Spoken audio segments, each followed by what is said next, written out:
스웨덴 총리 후보 크리스테르손 중도당 대표의 딜레마. 아시아경제. 박병희 기자. 스웨덴 일간지 다겐스 뉴헤테르는 지난 11일 총선을 앞두고 역사는 울프 크리스테르손 중도당 대표를 스웨덴 민주당이 정치의 전면에 등장할 수 있도록 문을 열어준 극우의 열쇠공으로 기록할 수 있다고 평했다. 스웨덴 총선에서 우파연합의 승리가 확정되면서 크리스테르손 중도당 대표가 총리에 오를 기회를 잡았다.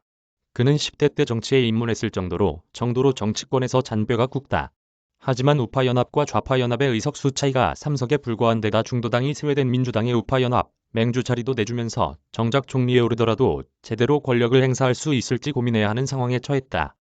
크리스테르손 대표는 1963년 스웨덴 남부 도시 룬드에서 태어났다. 어린 시절 체조 선수 활동 경력이 있으며 현지 매체에 따르면 그는 10대 때 정치에 발을 들여놓았다. 크리스테르손은 웁살라 대학에서 경제학을 전공했으며 1988에서 1992년 중도당 청년리그 의장을 역임했다. 1991년 처음으로 국회에 입성해 사회보장위원회에서 활동했다. 그는 2000년 당시 중도당 대표가 자신과 일하기를 원치 않는다고 판단해 잠시 정치판을 떠나 있었다. 정치를 떠나 있는 동안 에드코어라는 이름의 인터넷 컨설팅 회사에서 일하고 스웨덴 입양센터 의장을 역임했다. 그는 1991년 결혼했으며 중국에서 입양한 세 딸의 아버지다. 크리스테르손은 2002년 다시 정치판으로 돌아와 2006년 스톡홀름 부시장이 됐으며 2010년 10월부터 2014년 10월까지 4년간 사회보장부 장관을 역임했다. 2014년 총선에서 중도당이 집권할 경우 재무장관으로 내정됐으나 당시 중도당은 3인당의 정권을 내줬다. 크리스테르손은 2017년 10월 중도당 대표에 올랐다. 당대표로 처음 치른 2018년 총선에서 2104년 총선 때보다 14석을 잃으며 패했다. 당대표로 두 번째 치른 이번 총선에서도 2석을 더 잃었으나 스웨덴 민주당의 약진에 힘입어 정권을 교체할 수 있는 기회를 얻었다. 스웨덴 민주당은 이번 총선에서 창당 후 최대인 20.5% 득표율을 기록하며 우파연합 승리를 이끌었다. 우파연합의 승리는 다행스러우나 중도당 득표율이 스웨덴 민주당의 1.4%포인트 뒤졌다는 점은 크리스테르손 대표에게 뼈아픈 대목이다. 중도당은 1979년 총선에서 기존 보수 대표 정당이었던 중앙당을 제치고 보수의 맹주가 됐다. 이후 치러진 총선에서 늘 사회민주당에 이어 2위에 오르며 보수 맹주로서 입지를 굳건히 했으나 이번 총선에서는 스웨덴 민주당의 2위 자리를 내줬다. 스웨덴 민주당은 유럽 반이민 정당 중 가장 성공한 정당으로 거듭났다.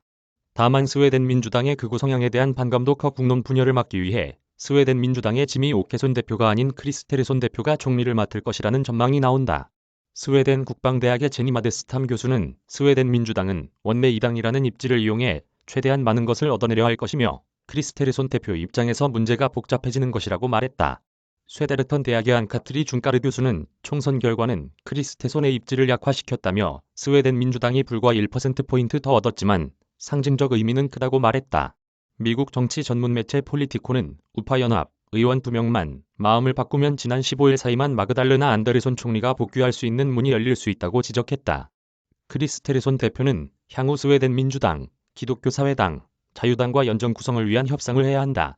관건은 스웨덴 민주당과 자유당의 갈등을 어떻게 조율해내느냐 여부다.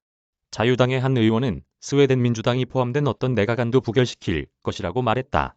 크리스테르손 대표는 2018년 총선에서 패한 뒤 민족주의자이자 반이민 정책을 내세우는 스웨덴 민주당과 절대 협상하지 않겠다고 말했다. 하지만 2019년부터 자신의 말을 뒤집고 스웨덴 민주당과 협상을 시작했고 이후 극우 세력에 자신을 팔았는 비난을 받기도 했다. 하지만 크리스테르손 대표는 정치적 측면에서 스웨덴 민주당은 자신의 편이라며 반박했다. 한편에서 크리스테르손 대표가 자신이 비록 스웨덴 민주당에 손을 건넸을지언정 스웨덴 민주당이 중도당을 제치고 보수 최대 정당으로 거듭나리라 예상하지는 못했을 것이라는 평이 나온다. 호랑이 새끼를 키워준 셈이 될 것이라고는 생각하지 못했을 것이라는 분석이다. 크리스테손 대표는 사회복지에 제한을 두려한다. 그는 일하지 않는 것이 스웨덴에서 뉴노멀이 됐다며 일하는 이들에게 더 많은 사회적 혜택을 주겠다고 약속했다. 스웨덴은 2010년대 중반 이후 유럽에서 1인당 가장 많은 이민을 받아들인 국가였다. 이민이 늘면서 최근 스웨덴에서는 총기 관련 사고가 급격히 늘었다. 크리스테손 대표는 이민 규제를 더 엄격히 하고 범죄도 강력히 단속하겠다고 밝혔다. 박병희 기자 이메일 주소